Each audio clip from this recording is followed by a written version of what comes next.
তো সবাইকে নমস্কার, দিস ইজ শুভঙ্কর।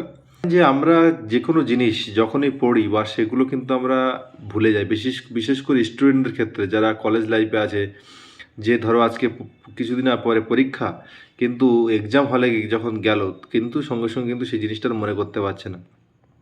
তো আজকে আপনাদের কিছু আমি ব্রেন টিপস বলবো, ব্রেন এক্সারসাইজ বলবো, যেগুলো আপনারা করতে পারেন।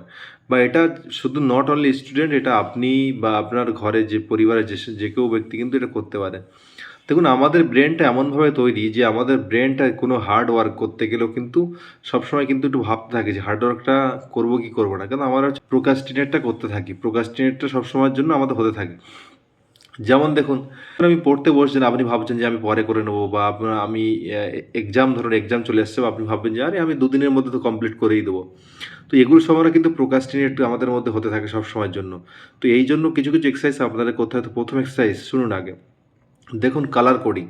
যেমন আপনারা এখানে দেখতে পাচ্ছেন যে এখানে কিছু আপনার কালারের নাম দেওয়া আছে। তো সেই কালারের যদি ইয়েলো কালার হয়, ঠিক আছে, ও কালার, কিন্তু এটা লেখা আছে কিন্তু কি, এটা কিন্তু ব্ল্যাকে লেখা আছে, তাহলে আপনাকে পড়তে হবে ব্ল্যাক। মানে আপনি দেখছেন এক, কিন্তু আমরা ব্রেনকে বোঝাচ্ছেন এক, ব্রেন কিন্তু থোড়া ফাম্বেল হয়ে যাবে। তো এইভাবে কিন্তু আপনি আপনার ব্রেনের যে পাওয়ারটা বাড়াতে পারেন। দ্বিতীয় হচ্ছে দেখুন, আমাদের বায়োসায়েন্সের ভাষায় বা বায়োলজির কথায়, যদি আপনি রাইট হ্যান্ড দিয়ে ব্রাশ করেন, তাহলে আপনার কিন্তু লেফট যে ব্রেন সেটা কিন্তু অ্যাক্টিভেট হয়। আর যদি, তো আপনি কি করবেন, যদি আপনি একটু উল্টো করেন, আপনি যদি লেফট হ্যান্ড দিয়ে প্রত্যেকদিন ব্রাশ করতে থাকেন, তাহলে আপনার কিন্তু রাইট সাইডের ব্রেনটা কিন্তু অ্যাক্টিভেট হবে। তো সেটা যারা রাইট হ্যান্ডই হয় তাদের ক্ষেত্রে কিন্তু তাদের কিন্তু সবসময় লেফট সাইড ব্রেনটা অ্যাক্টিভেট থাকে, কিন্তু রাইট সাইডের ব্রেন সবসময় অ্যাক্টিভেট থাকেন। তো এটা আপনি করতে পারেন, একটু উল্টো করে দেখুন। আর তৃতীয় হচ্ছে ফিডব্যাক, এটা সবথেকে বড় বিষয়।